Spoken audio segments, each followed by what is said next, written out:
Hello नमस्ते, आप सभी का स्वागत है सत्या फिजिक्स पर। मैं हूं सत्या साहू और आप सभी को मैं पढ़ाने वाला हूं 11th फिजिक्स। बिल्कुल इंटरेस्टिंग वे में पूरा कोर्स कराऊंगा और बिल्कुल इतना इंटरेस्टिंग तरीके से कराऊंगा कि बिल्कुल भी बोरिंग फील नहीं होगा। सभी बच्चों का एक सवाल रहता है कि भैया फिजिक्स थोड़ी बोरिंग सा सब्जेक्ट है, पेचीदा लगता है, समझ में थोड़ा देर से आता है। तो मैं आप सभी को फिजिक्स इतने इंटरेस्टिंग तरीके से पढ़ाने वाला हूं कि आप सभी को बिल्कुल फिजिक्स से प्रेम हो जाएगा। इतना ज्यादा प्रेम कि आपको अपनी गर्लफ्रेंड से भी नहीं था उतना ज्यादा प्रेम हो जाएगा आपको फिजिक्स से। तो फिजिक्स जब अपन पढ़ते हैं तो सबसे पहला सवाल अपने सामने ये आता है कि फिजिक्स क्या है। फिजिक्स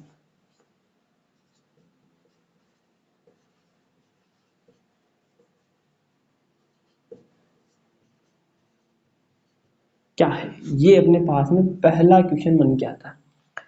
तो फिजिक्स की वैसे कोई फिक्स डेफिनेशन नहीं है, ये मैं अपने मन से नहीं बोल रहा हूँ। एनसीईआरटी ने कहा कि फिजिक्स की कोई फिक्स डेफिनेशन नहीं है, लेकिन अपन फिजिक्स की एक डेफिनेशन बनी हुई मान सकते हैं कि प्रकृति व प्राकृतिक घटनाओं का अध्ययन फिजिक्स कहलाती है।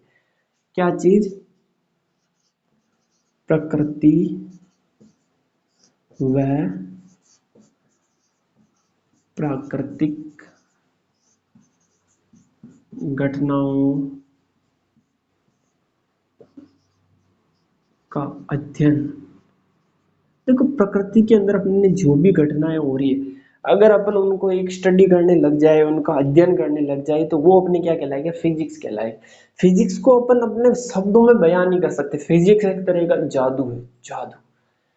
फिजिक्स देखो, आप, मैं बोल रहा हूँ फिजिक्स है, आप देख रहे हो फिजिक्स है, आप सुन रहे हो फिजिक्स है, मैं बोर्ड पे लिख रहा था अभी, वो फिजिक्स है। सूरज के चारों ओर पृथ्वी चक्कर लगा रही है, वो फिजिक्स है। अपना ब्रह्मांड कैसे बना, ये फिजिक्स है। ज्यादा तो नहीं बोलते, बिल्कुल नहीं बोला, क्योंकि ब्रह्मांड कैसे बना ये भी एक तरह का फिजिक्स ही है। तो देखा जाए तो एक भगवान वाले कॉन्सेप्ट के अंदर आता है ना कि भगवान कण कण के अंदर मौजूद है, बिल्कुल वैसे साइंस के हर एक कण कण के अंदर फिजिक्स मौजूद है। दुनिया के हर एक कण कण के अंदर फिजिक्स मौजूद है। आप दुनिया को फिजिक्स से अलग नहीं कर सकते हो, फिजिक्स को दुनिया से अलग नहीं कर सकते हो। और दूसरा सबसे बड़ा सवाल ये रह जाता है कि भाई, लोगों के बीच में सवाल रह जाता है कि फिजिसिस्ट होते हैं और मैथमेटिशियन होते हैं, उनके बीच में सवाल रह जाता है कि फिजिक्स बड़ा है या फिर मैथमेटिक्स बड़ी है, दोनों में से कौन सी चीज बड़ी? तो उनके लिए मैं बताना चाहता हूँ कि दोनों बराबर है। कोई बड़ा नहीं है, कोई भी ज्यादा छोटा नहीं, दोनों एक दूसरे के बगैर नहीं रह सकते। एक हीर है तो दूसरा रांझा है, इन दोनों के बिना लव स्टोरी नहीं चलने वाली है इनकी। अगर हीर और रांझा में से एक गायब कर दे अपन तो लव स्टोरी नहीं बनने वाली है। इसीलिए फिजिक्स और मैथमेटिक्स का दोनों का होना जरूरी है। फिजिक्स की लैंग्वेज है मैथमेटिक्स। बिना मैथमेटिक्स के आप फिजिक्स को समझ ही नहीं पाओगे, क्योंकि फिजिक्स की लैंग्वेज ही मैथमेटिक्स है। अपन जो भी अपन फिजिक्स के अंदर जो कुछ भी करते हो पूरा मैथमेटिकल फॉर्म के अंदर करते हैं। वो बस हिंदी में तो इसलिए लगते हैं ताकि समझ में आपको आसानी से आ जाए, बाकी फिजिक्स की पूरी लैंग्वेज ही मैथमेटिक्स है। तो अब अपन बात कर लेते हैं कि फिजिक्स को कितने भागों में बांट सकते हैं अपन। वैसे तो देखो, फिजिक्स फिजिक्स है, पूरी फिजिक्स फिजिक्स ही है। अपने उसने बस सुविधा के लिए अपन ने उसको कई भागों में बांट लिया। तो फिजिक्स को अपन मेनली दो भागों में बांट सकते हैं। पहला आता है अपने पास में चीर सम्मत।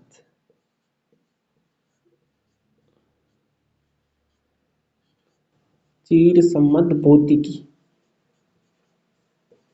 इंग्लिश में अच्छे से समझ में आएगा आप लोगों को, इसको बोलते हैं क्लासिकल फिजिक्स।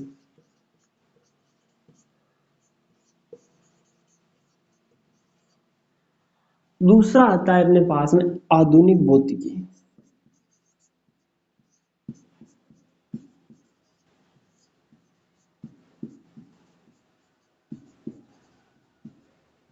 जिसको इंग्लिश में बोलते हैं अपन मॉडर्न फिजिक्स।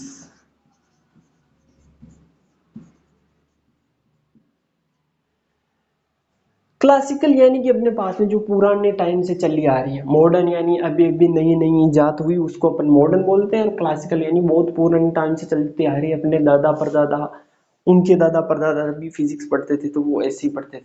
वैसे स्कूलों के अंदर नहीं पढ़ाई जाती थी उस टाइम पर, लेकिन फिजिक्स ऐसी होती। चलो उस टाइम अपन मान लेते हैं कि वैदिक टाइम के अंदर गुरुकुल के अंदर पढ़ाई जाती होगी शायद। तो वो कौन सी थी अपने पास में? क्लासिकल फिजिक्स थी। और ये अपने पास में अभी कौन सी है? मॉडर्न फिजिक्स, आधुनिक फिजिक्स। तो क्लासिकल फिजिक्स को अपन ने फिर कई भागों में बांटा है। वैसे तो कई सारे, अपन एक दो की बात कर लेते हैं। पहला आता है इसका यांत्रिकी।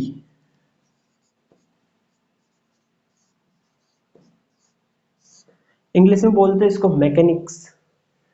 दूसरा आता है अपने पास में उष्मागतिकी।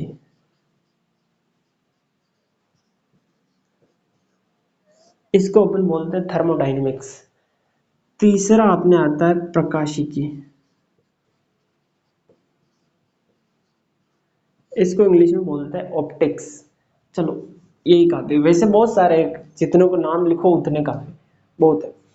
और इसके अंदर अपन मॉडर्न फिजिक्स के अंदर आता है अपने पास में परमाणु भौतिकी।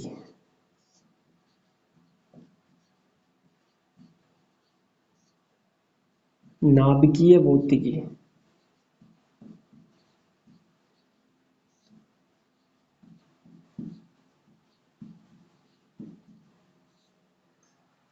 और आता है अपने पास में क्वांटम यांत्रिकी।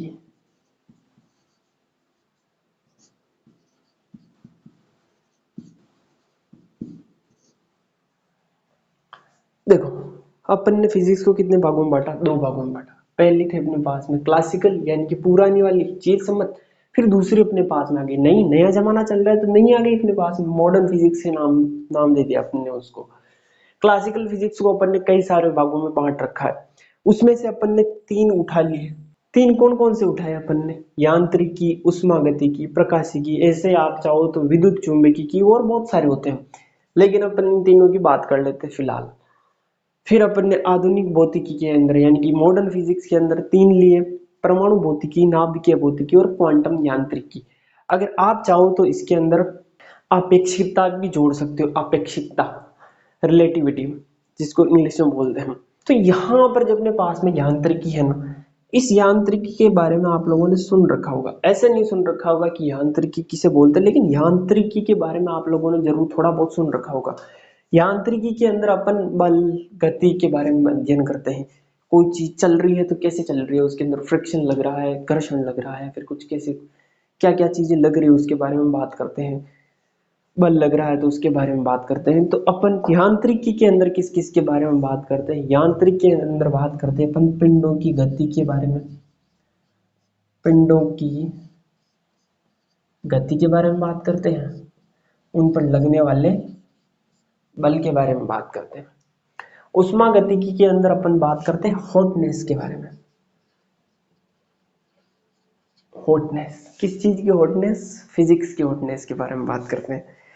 फिजिक्स की हॉटनेस यानी कि अपन बात करते हैं इसके अंदर उष्मा के बारे में, ऊर्जा के बारे में, तापमान के बारे में। नाम सुनते ही फीलिंग आई ना हॉटनेस वाली। तीनों के अंदर हॉटनेस छुपी हुई है, गर्माहट छुपी है इसके अंदर। प्रकाशिकी, प्रकाशिकी के अंदर अपन बात करते हैं प्रकाश की, लाइट की, सूरज से आने वाली लाइट की बात करते हैं।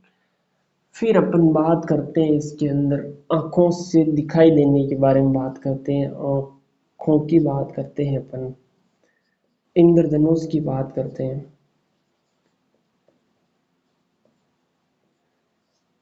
रंगों की बात करते हैं अपन कि अपने को कोई सा भी कौन सी भी चीज रंग कलर वाली कैसे दिखाई देती है। जैसे मेरी एक टी शर्ट पहन रखा है मैंने, येलो कलर का दिखाई दे रहा है, तो ये कैसे येलो कलर का दिखाई दे रहा है, उन सब चीजों के बारे में बात करते हैं अपन।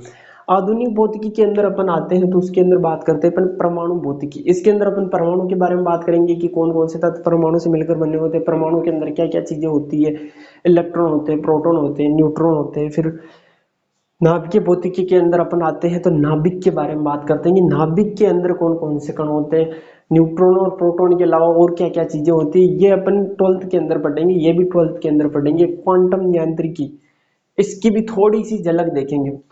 और असल बात मैं बताऊं तो असल में यही है मॉडर्न फिजिक्स, ये तो बाकी ऐसा ही है। पूरी मॉडर्न फिजिक्स तो यही है, क्वांटम यांत्रिकी है वही मॉडर्न फिजिक्स है। आजकल आप लोग जब भी पढ़ते हो कभी न्यूज़पेपर में खबर पढ़ी हो तो ऐसा आता है कि चाइना ने बनाया सबसे तेज क्वांटम कंप्यूटर। तो क्वांटम कंप्यूटर क्वांटम यांत्रिकी पर ही आधारित होता है। तो क्वांटम यांत्रिकी के अंदर अपन किसी अलग ही लेवल की बात करते हैं, इसके अंदर अपन फोटोन इलेक्ट्रॉन प्रोटॉन की एक अलग ही स्टेट अलग ही अवस्था के बारे में बात करते हैं। इसके अंदर अपन बात करते हैं कि कोई भी एक चीज दो जगहों पर एग्जिस्ट कर सकती है या आपके देखने पर डिपेंड करता है। ऐसी ऐसी चीजें अपन इन चीजों के अंदर डिस्कस करते हैं। तो अब अपन इतना सा ब्रीफ इंट्रोडक्शन सुनने के बाद में अपन शुरू करते हैं अपने 11th की फिजिक्स के बारे में। 11th की फिजिक्स का अपना चैप्टर नंबर फर्स्ट है भौतिक जगत। भौतिक जगत जो अपने पास में चैप्टर है ना तो इसके अंदर से आपके क्वेश्चन आता है बोर्ड के अंदर, ना ही किसी कॉम्पिटिटिव एग्जाम के अंदर आता है आपके पास में क्वेश्चन। लेकिन अब अपन फिजिक्स शुरू कर ही रहे हैं तो आप लोगों को पहला चैप्टर आना जरूरी है, क्योंकि पहला चैप्टर आपकी फिजिक्स की शुरुआत होता है। तो पहले चैप्टर के अंदर बस एक टॉपिक दे रखा है जिसको समझने लायक आप लोगों को, वो है प्रकृति के मूल बल। प्रकृति के मूल बल या फिर आधारभूत बल, कुछ भी बोल लो। यहाँ पर मूल से मतलब क्या है? ये मूल है जो ये अपने पास में मूल है। मूल से मतलब यहाँ पर है कि ऐसे बल जिनसे ये पूरी दुनिया चल रही है, पूरा संसार पूरा ब्रह्मांड चल रहा है, इनके अलावा बाकी कोई चीज एग्जिस्ट नहीं करती, करती है तो उनका बेस यही है। वो चारों बल अपन बात करेंगे, प्रकृति के मूल बल कितने होते हैं तो 4 बल होते हैं, उन चारों बलों के बारे में बात करेंगे तो वो 4 बल है वो ही मूल बल है, बाकी के बल तो फर्जीवाड़ा है सारा। तो पहला बल आता है इसके अंदर अपने पास में गुरुत्वाकर्षण का बल। गुरुत्वाकर्षण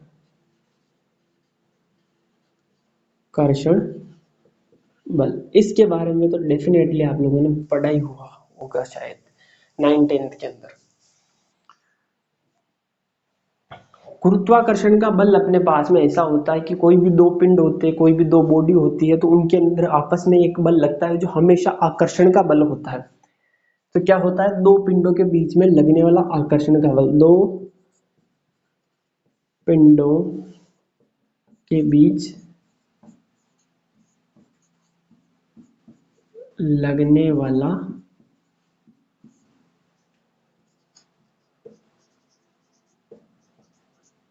आकर्षण बल। दो कोई अपने पास में पिंड है, जैसे कि एक अपने पास में चंद्रमा है और दूसरा अपने पास में पृथ्वी है, तो इन दोनों के बीच में जो एक आकर्षण का बल लग रहा है ना, वो अपने पास में क्या है, गुरुत्वाकर्षण बल है। मैं इस ढक्कन को जैसे ही छोड़ दूं वो नीचे जाएगा, नीचे जाएगा तो इस वाले ढक्कन और पृथ्वी के बीच में जो आकर्षण का बल लगता है ना, वो क्या है, गुरुत्वाकर्षण का बल। तो गुरुत्वाकर्षण का बल तो किसे बोलते हैं कि अपन दो पिंड होते हैं उनके बीच में जो आकर्षण का बल लगता है उसको अपन गुरुत्वाकर्षण बोल देते हैं। लेकिन गुरुत्वाकर्षण बल का मान कितना होता है, तो गुरुत्वाकर्षण का बल का मान क्या होता है, जो दोनों पिंडों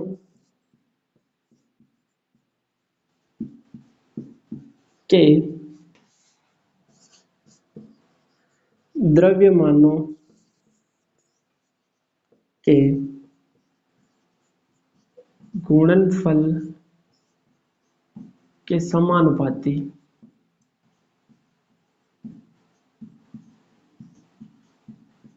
होता है।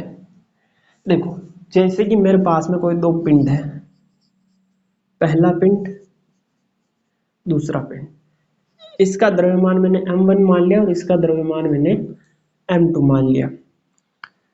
तो अपने पास में इन दोनों के बीच में जो बल लगेगा ना, आकर्षण का बल, वो कितना होगा, बल क्या होगा, समानुपाती होगा। किस किस के समानुपाती होगा, दोनों पिंडों के द्रव्यमानों के गुणनफल के, यानी कि पहले m1 गुणा m2, इसके तो समानुपाती होगा। फिर अपने पास में आगे आता है वह दोनों पिंडों की बीच की दूरी के वर्ग के व्युत्क्रमानुपाती, चलो आगे लिख देता हूँ, व्युत्क्रमानुपाती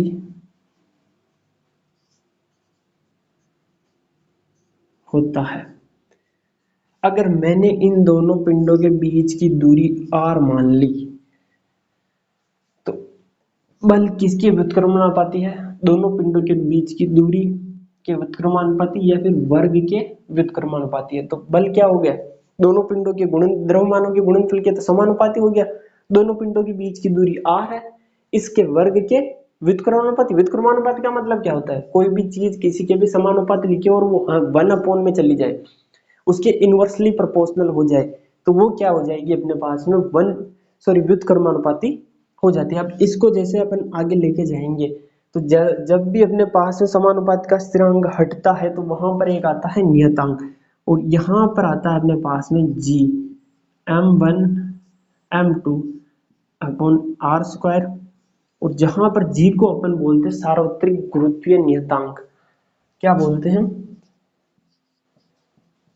सार्वत्रिक गुरुत्वीय नियतांक।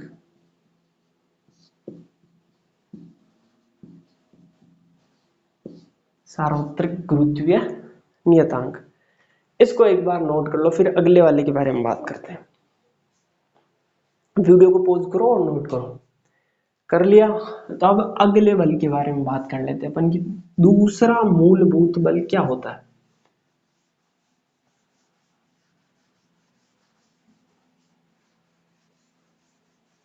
अपन चैप्टर नंबर 1 पढ़ रहे हैं भौतिक जगत, जिसके अंदर अपन लोग पढ़ रहे हैं प्रकृति के मूल बल। प्रकृति के मूल बल के अंदर अपन लोगों ने पहले मूल बल के बारे में बात कर ली, वो था अपने पास में गुरुत्वाकर्षण का बल, जिसका फॉर्मूला अपने पास में आया F बराबर जी m1 m2 upon r square. दूसरा अपने पास में आता है विद्युत चुंबकीय बल, इंग्लिश में बोलते हैं इसको इलेक्ट्रोमैग्नेटिक फोर्स।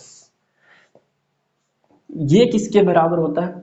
सेम अपन ने गुरुत्वाकर्षण बल निकाला, अगर अपन इन गुरुत्वाकर्षण बल के अंदर अपन ने कोई दो पिंड लिए, अगर अपन कोई दो पिंड लेने के बजाय कोई दो आवेश ले ले, तो उन दो आवेशों के बीच में जो बल लगेगा वो अपन किससे निकालेंगे? इस वाले बल से निकालेंगे, और वो बल लगने वाला ये वाला बल होगा। तो देखो अपने पास में क्या कर लेते, तो कोई दो आवेश ले लेते हैं, जैसे ये अपने पास में आवेश, आवेश को क्यू से दर्शाते, तो इसको Q1 दे दिया मैंने और इसको Q2 दे दिया। वैसे ये अपन पूरा डिटेल से 12th के अंदर पढ़ेंगे, पूरा चैप्टर नंबर 1 इसी के ऊपर बेस्ड है। ये जो अपने पास में सेकंड वाला बल है, इसके ऊपर पूरा 12th के अंदर चैप्टर है पूरा। तो यहाँ पर अपन डायरेक्ट पढ़ लेते हैं, लगने वाला बल होगा वो आकर्षण का भी हो सकता है और प्रतिकर्षण का भी हो सकता है। इसके अंदर क्या था, केवल आकर्षण का बल लग रहा था, इसके अंदर अपने पास में अब आया कि आकर्षण का बल भी हो सकता है और प्रतिकर्षण का बल भी हो सकता है, और यह डिपेंड करता है कि दोनों आवेशों की प्रकृति कैसी है। अगर दोनों आवेश समान प्रकृति की, यानी कि दो ही यानी कि दोनों अगर धनावेश है तो दोनों के बीच में क्या लगेगा? प्रतिकर्षण का बल लगेगा। अगर दोनों ऋणावेशित है तो भी दोनों के बीच में प्रतिकर्षण लगेगा, क्योंकि समान आवेशों के बीच में हमेशा प्रतिकर्षण लगता है।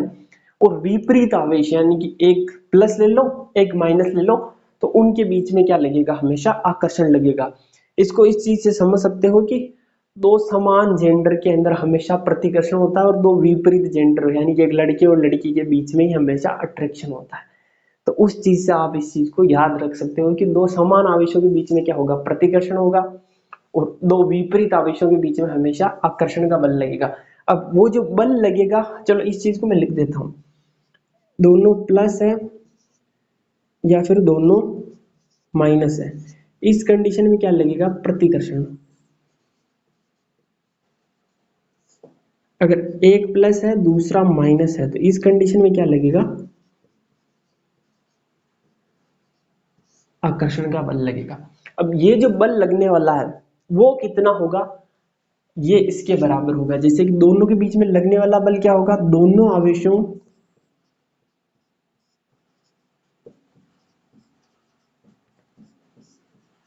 के परिणामों के गुणनफल। देखो ये अपन ने गुरुत्वाकर्षण का पढ़ा ना, उसके और इस वाले के अंदर कुछ भी फर्क नहीं है। केवल वहां पर जहां पर अपन ने पिंड लिखे थे, वहां पर यहां पर अपने को क्या करना है, उस जगह पर आपको आवेश करना है पिंड की जगह। तो परिणामों के गुणनफल के समानुपाती व दोनों आवेशों के बीच की दूरी, ये अपने पास में r मान लेते हैं, दोनों आवेशों के बीच की दूरी के वर्ग के व्युत्क्रमानुपाती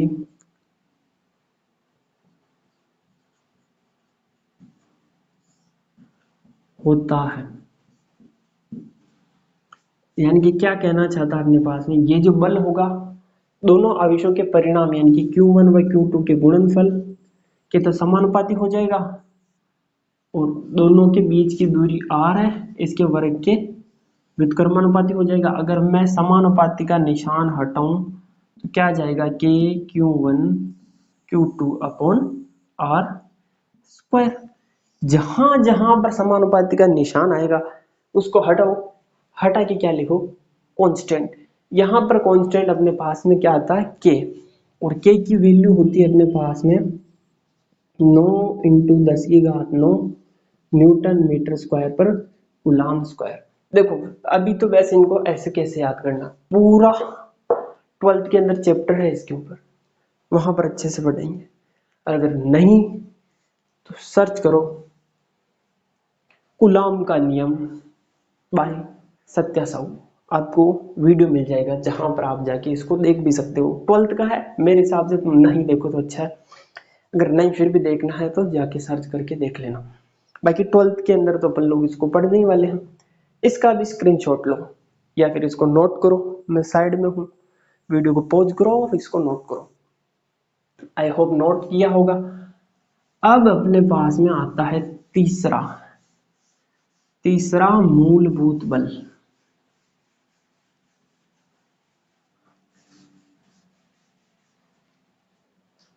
और वो होता है दुर्बल नाभिकीय बल। देखो नाभिक नाम आ गया इसके अंदर, तो नाभिक का कुछ ना कुछ रोल है। तो ये जो अपने पास में बल है ना, ऐसे टाइम पे लगता है जब नाभिक का विघटन हो रहा हो, परमाणु का विघटन हो रहा है, उस टाइम पर जो अपने पास में बल लगता है वो कौन सा होता है, दुर्बल नाभिकीय बल।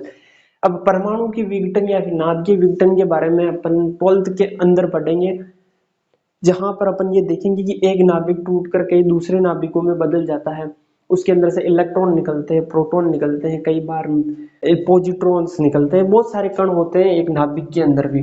तो वो सारे कण निकलते हैं, उनके बारे में अपन 12th के अंदर बात करेंगे जब अपन नाभिकीय भौतिकी वाला चैप्टर पढ़ेंगे उस टाइम। लेकिन अभी आपके इतना सा याद करने लायक बात है कि दुर्बल नाभिकीय बल कब लगता है, जब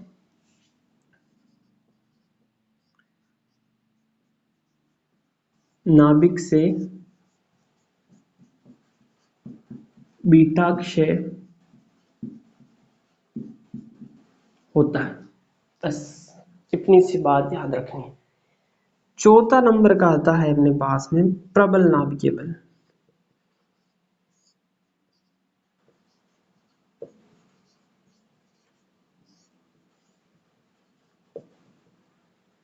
अब नाम में प्रबल आ गया, प्रबल है यानी कि सबसे प्रबल तो होगा ही।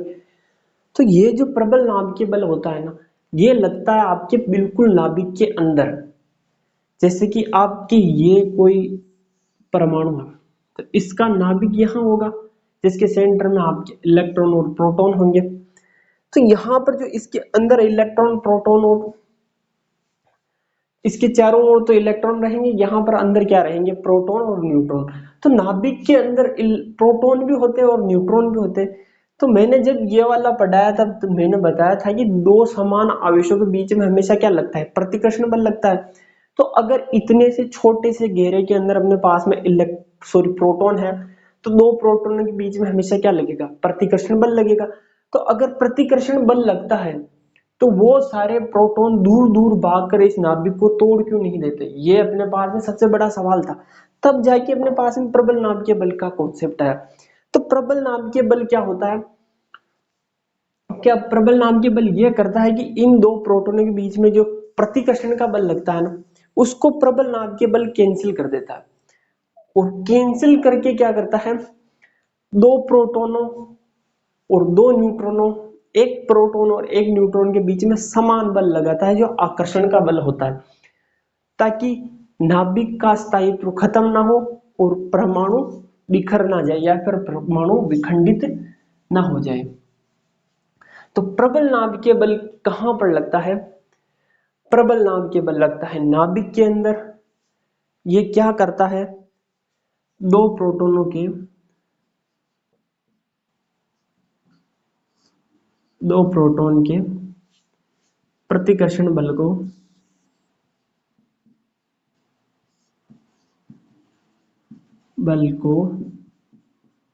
निरस्त कर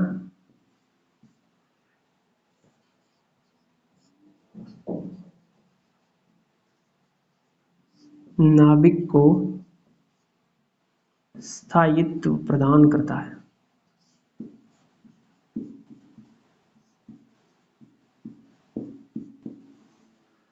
प्रदान करता है। तो इनको भी नोट कर लो आप लोग। इनको नोट करने के बाद में चलो इनको एक बार साथ में लिख देता हूं। ये है अपने पास में Gm1m2 upon R square, second वाला है अपने पास में K Q1 Q2 upon R square, third वाला बीटा क्षय के टाइम लगता है और फोर्थ वाला आपने कब लगता है, नाभिक के अंदर लगता है। किस जगह पर लगता है, जब दो प्रोटॉन आपस में लड़ रहे होते कि तू बाहर चला जा तू बाहर चला जा, तब इन दोनों के बीच में सुलह कौन कराता है ना, प्रबल नाभिकीय बल। ये डांट कर कराता है इसको, चुप बेला फुसला के नहीं कराता, डांट कर, यानी कि इन दोनों के बीच का जो प्रतिकर्षण बल होता है उसको कैंसिल कर देता है और इनके बीच में एक आकर्षण बल उत्पन्न कर देता है, ताकि ये एक दूसरे को धक्का देकर बाहर ना चले जाए, बस अंदर के अंदर बने रहे और नाभिक का स्थायित्व तो खत्म ना हो जाए। तो इस चीज को एक बार स्क्रीनशॉट लो या फिर नोट कर लो। नोट तो क्या करो, स्क्रीनशॉट ले लो ताकि साथ में रहेगी आपकी सारी चीजें। लिया लिया हो तो अब अपन बात कर लेते हैं कि इनमें से सबसे ज्यादा प्रबल बल कौन सा है और सबसे दुर्बल बल कौन सा है, कौन सबसे ज्यादा पावरफुल बंदा है इनमें से, किसके गट्स ज्यादा है और किसके गट्स कम, उसके बारे में बात करेंगे अपन। तो सबसे पहले अपने प्रबल नाम के बल, नाम में प्रबल है और ये भी प्रबल है। तो प्रबल नाभिकीय बल ये है सबसे पावरफुल बल अपना, ये सबसे ज्यादा। फिर इसके बाद में आता है विद्युत चुंबकीय बल।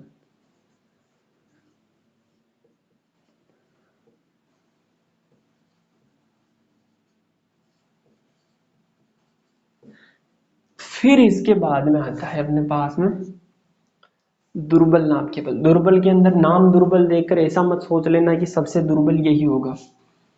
फिर आता है दुर्बल नाभिकीय बल।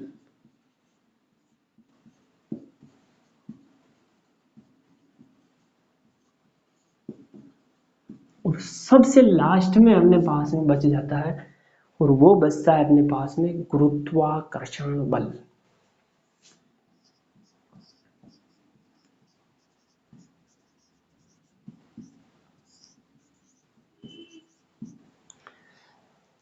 तो ये अपने पास में था पहला चैप्टर। इसके अंदर कुछ पढ़ने लायक वैसे था नहीं, पढ़ो तो ठीक है, याद करने की ज़्यादा ज़रूरत नहीं है। बोर्ड्स के अंदर आएगा तो एक आध नंबर का क्वेश्चन आ सकता है, बाकी किसी भी कॉम्पिटिटिव एग्जाम के अंदर इससे कोई भी क्वेश्चन नहीं आने वाला है आप लोगों के। तो इस वीडियो को यही विराम देते हैं। थोड़ा छोटा है क्योंकि ये इंट्रोडक्शन वीडियो था, इसके अंदर आपका और मेरा परिचय होना जरूरी था। अब कंटिन्यू बने रहिए आप इसके साथ में, ताकि आपको पूरा कोर्स मिले यहाँ पर।